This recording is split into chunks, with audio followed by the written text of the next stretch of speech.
Shalom, selamat pagi Bapak dan Ibu semuanya.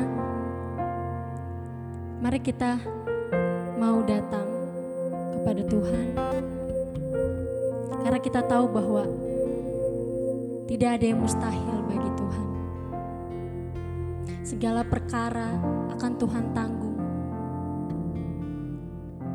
dan kepada siapa kita juga percaya.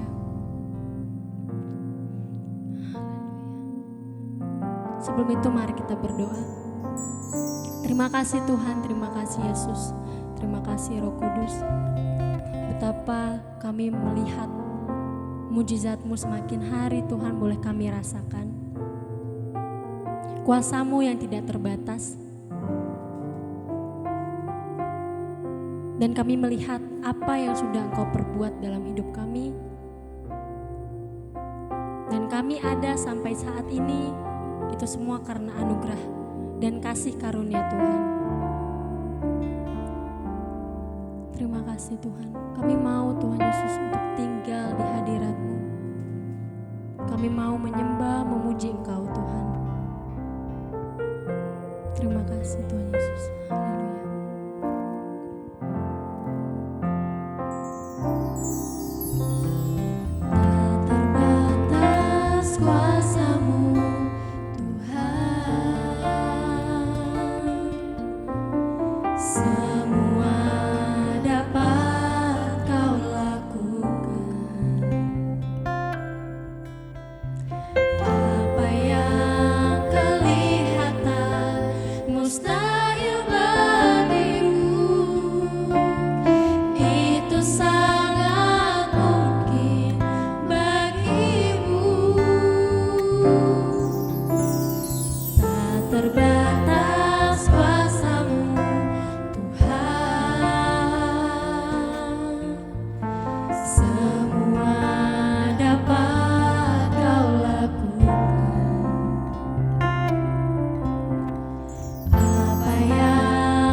kuasa-Mu yang sempurna. Ketika ku percaya mujizat itu nyata, bukan karena kekuatan, namun Roh-Mu ya Tuhan. Ketika ku berdoa, mujizat itu nyata. Di saat ku tak berdaya, kuasa-Mu yang sempurna. Ketika ku percaya, mujizat itu nyata, bukan karena kekuatan, namun Roh-Mu ya Tuhan. Ketika ku berdoa, mujizat itu nyata. Ketika ku berdoa, mujizat itu nyata. Ketika ku berdoa, mujizat itu nyata.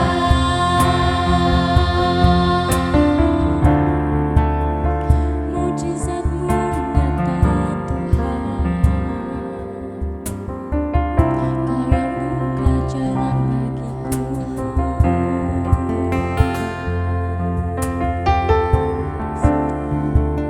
Kau yang bekerja.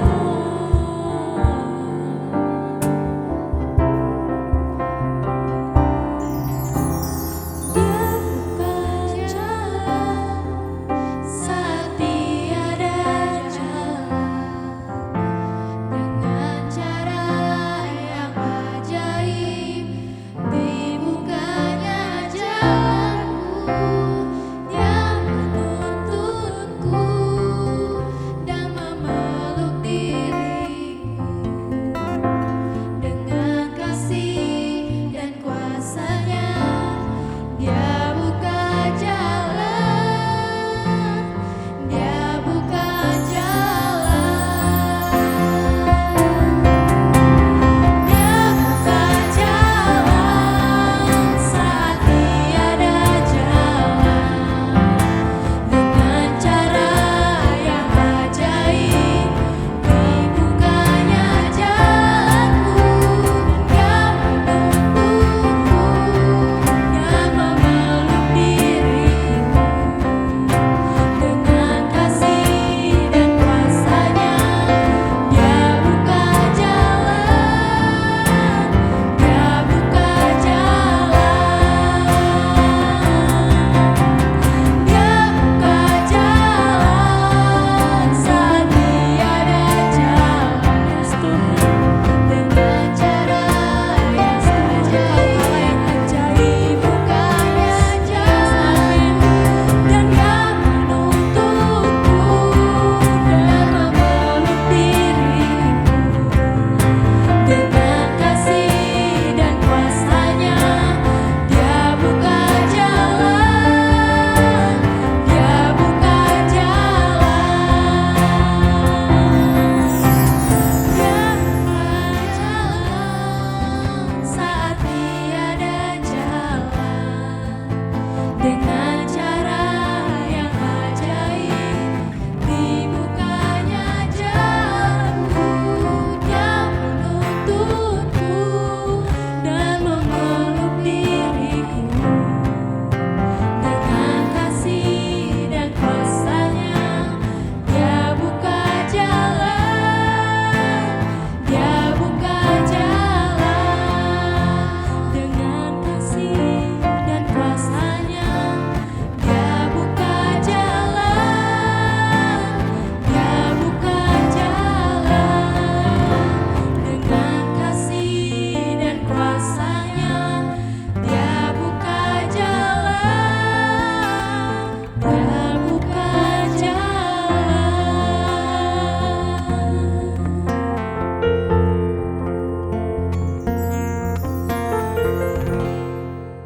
Shalom, selamat pagi Bapak Ibu.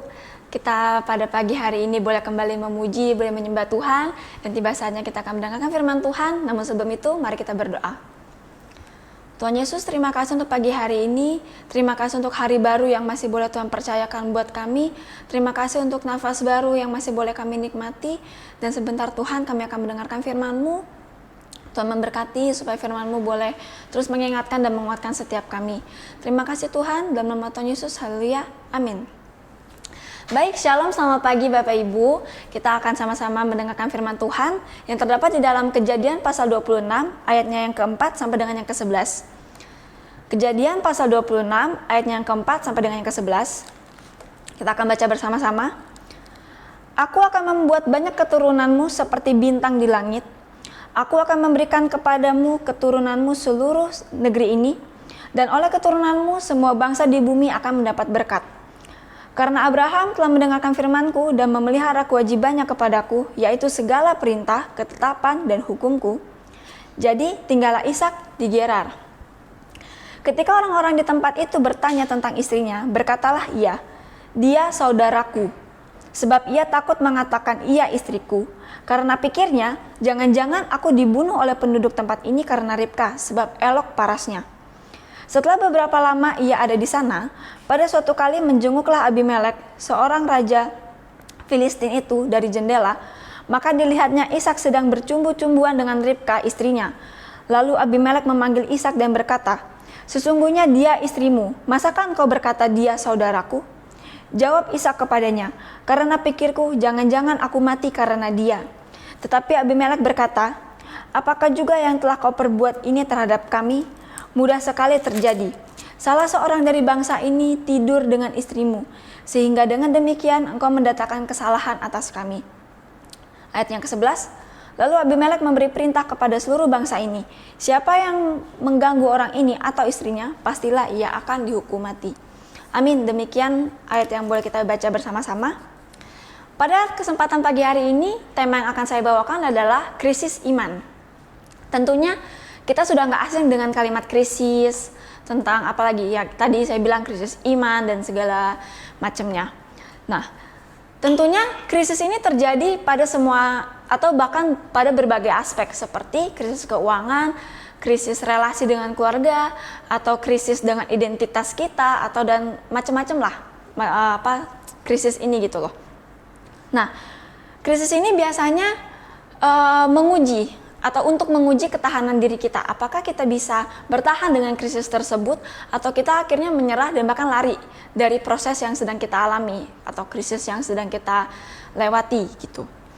Berbicara mengenai krisis yang dialami oleh Abraham dan Ishak, ini adalah krisis yang agak lain gitu. Kalau kita perhatikan dari ceritanya, mereka ini sedang berada di posisi mendesak gitu. Nah, akhirnya saat mereka mengalami situasi tersebut, mereka terdorong untuk akhirnya berbohong, mengatakan bahwa kalau Ribka ini ya saudara saya gitu, saudaraku gitu. Tapi saya ada baca di satu terjemahan, di terjemahan AYT atau Alkitab yang terbuka, itu dikatakan bukan saudara, tapi dia mengatakan dia adikku gitu. Kalau di terjemahan baru kan dibilang saudara, tapi kalau di terjemahan yang saya baca, dia itu mengatakan bahwa dia ini adikku gitu. Nah, jadi kan seperti kayak nggak mengakui karena merasa terdesak daripada saya kenapa-napa, udahlah saya bilang aja sama orang kalau Ribka ini tuh saudara saya gitu. Akhirnya berbohong lah kan gitu, berbohong deh mereka. Nah, mereka berbohong seperti itu karena hanya untuk menyelamatkan diri mereka sendiri gitu, tanpa melihat apa yang akan terjadi, konsekuensi di depan tuh apa yang akan terjadi ketika dia melakukan tindakan yang seperti demikian gitu. Nah, mereka tanpa disadari dengan mereka melakukan hal demikian sebenarnya nggak menyelamatkan nyawanya mereka, nggak menyelamatkan diri mereka dari situasi yang mendesak tersebut, tapi justru malah membuat mereka jadi dalam masalah gitu. Akhirnya Tuhan pun kan jadinya murka, marah kepada mereka gitu, karena kenapa kamu kok bohong kayak gitu loh kalau bahasa sekarangnya gitu, kenapa harus seperti ini gitu. Nah, akhirnya dari situasi tersebut justru malah mendatangkan sebuah kondisi yang tidak mengenakan gitu. Nah, Kalau kita lihat kan di sini kayak cuman Abraham dan Ishak di cerita ini. Tapi kalau kita lihat lagi, ada hal serupa juga yang terjadi itu di dalam Kejadian pasal yang ke-20. Kita akan buka bersama-sama. Kejadian pasal yang ke-20 ayatnya yang ke-11 sampai 12. Kejadian 20 ayat yang ke-11 sampai yang ke-12. Demikian firman Tuhan. Lagi kata Abimelek kepada Abraham, "Apakah maksudmu maka engkau melakukan hal ini?" Lalu Abraham berkata, "Aku berpikir takut akan Allah tidak ada di tempat ini. Tentulah aku akan dibunuh karena istriku." Ayat yang ke-12, "Lagi pula ia benar-benar saudaraku, anak ayahku, hanya bukan anak ibuku, tetapi kemudian ia menjadi istriku." Nah, kalau saya baca di sini agak Abraham tuh kayak terlalu terbelit-belit gitu, terlalu seperti menyulitkan diri sendiri. Kalau saya lihat di ayat yang ke-12 gitu, dia bilang kalau ya lagi pula ya benar-benar saudaraku, anak ayahku, nah hanya bukan anak ibuku. Terus kemudian dia bilang tetapi kemudian ia menjadi istriku gitu. Jadi kayak saya bacanya ini kok kayak dia tuh terlalu terbelit-belit karena dia takut mungkin ada situasi apa di situ.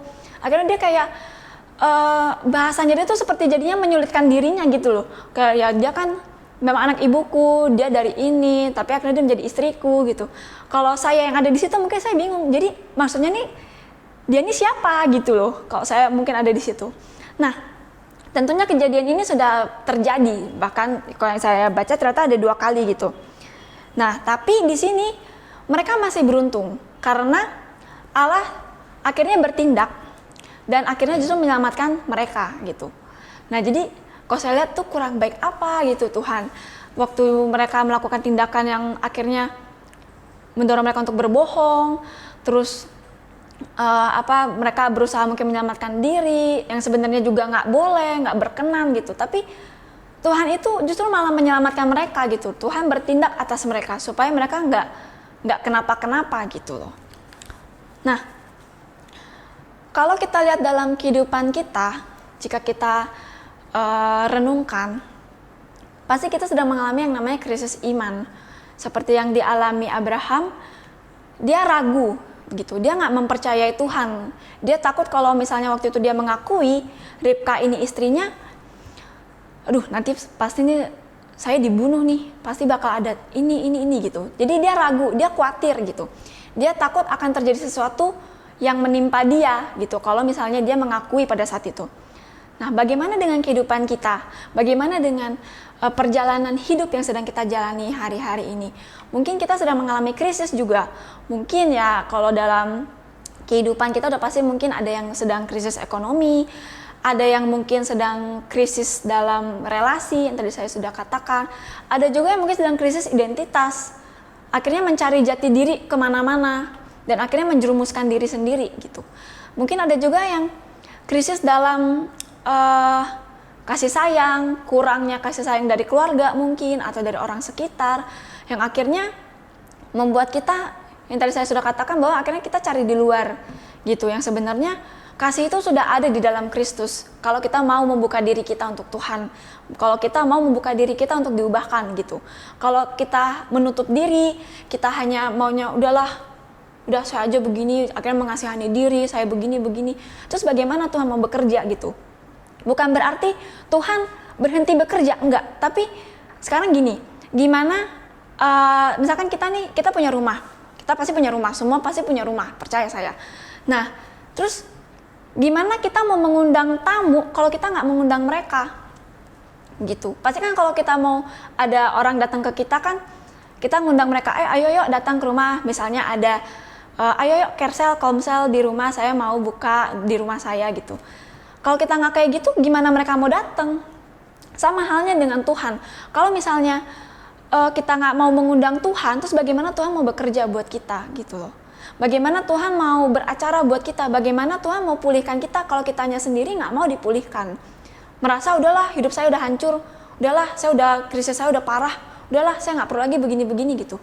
Loh, yang mengatur hidupmu kan Tuhan, bukan kamu. Bukan kita yang mengatur hidup kita, tapi Tuhan. Kita hanya menjalani. Kalau Tuhan maunya begini, yaudah yuk kita jalan. Tuhan nggak mungkin biarkan sendiri. Saya sering berkali-kali sudah mengatakan bahwa jangan kita membiasakan jalan sendiri, jangan membiasakan bahwa ngerasa diri kita kuat, padahal ternyata enggak gitu loh. Dan jangan pernah berpikir bahwa semua baik-baik aja lah, nggak apa-apa. Saya cuma mau bilang begini, hal yang kelihatannya baik-baik aja belum tentu tuh baik-baik aja gitu loh. Hal yang kelihatannya seperti ya udahlah santai aja, baik masih oke kok, ternyata nggak oke gitu. Misalnya kita merasa udahlah nggak apa-apa, diri saya udah begini, nanti juga biasa lagi dan segala macam. Loh, terus gimana Tuhan mau pulihkan diri kita gitu? Kalau kita sendiri menutup diri kita nggak mempersilahkan Tuhan masuk gitu loh dalam hidup kita, gitu. Nah, karena dalam hidup ini tentu kita nggak bisa memungkiri bahwa kita nggak bisa yang namanya lepas dari krisis tersebut. Entah yang tadi saya katakan krisis ekonomi, krisis keuangan, krisis apapun dah, kita nggak bisa lepas dari itu. Tapi yang Tuhan mau adalah bagaimana respon kita ketika kita mengalami hal tersebut, ketika kita mengalami proses tersebut gitu. Kalau kita menyerah, ya gimana kita mau lihat Tuhan bekerja kalau kitanya aja udah nyerah kayak gitu. Nah,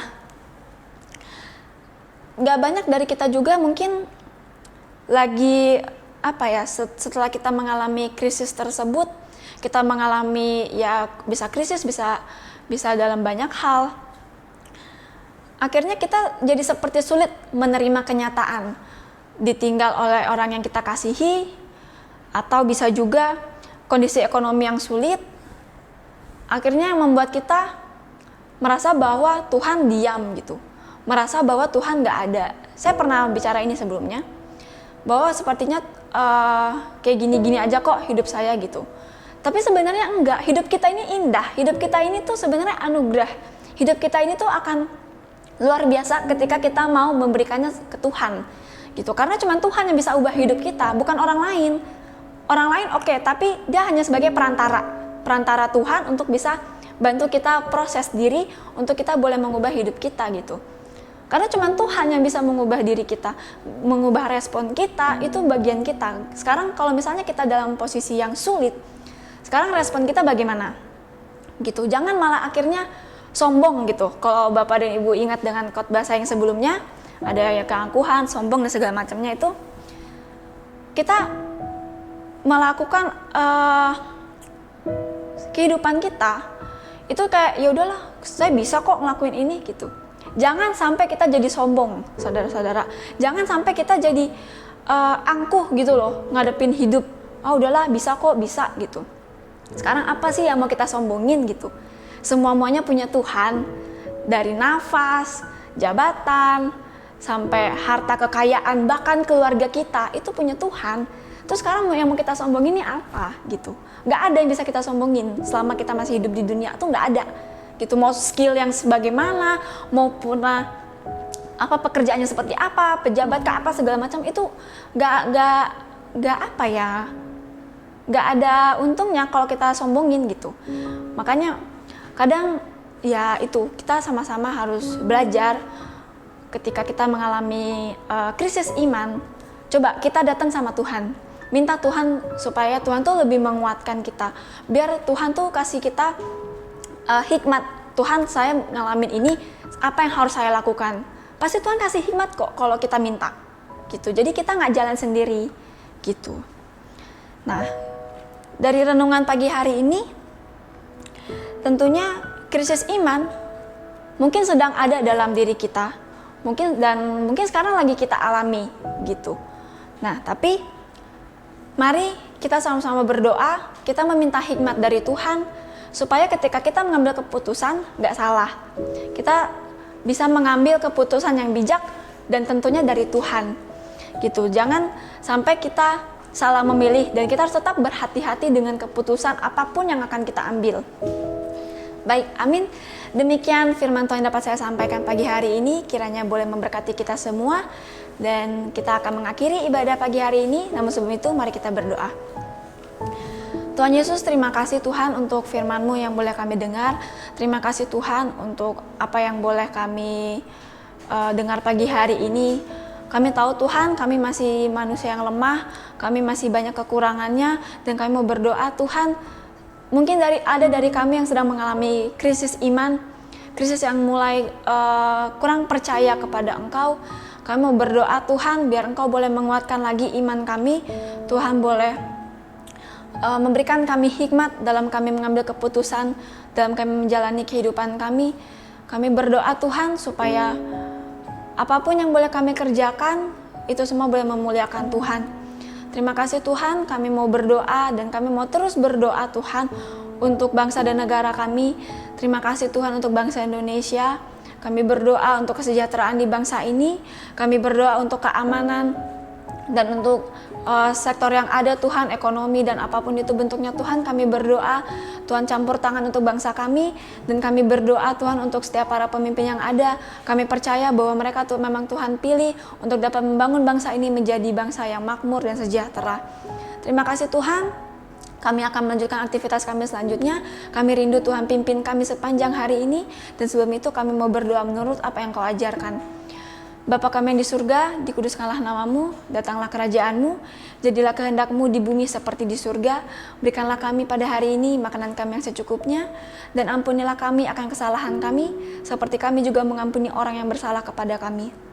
Dan janganlah membawa kami ke dalam pencobaan, tetapi lepaskanlah kami dari yang jahat, karena Engkau yang mempunyai kerajaan, dan kuasa, dan kemuliaan, sampai selama-lamanya. Amin. Tuhan Yesus memberkati.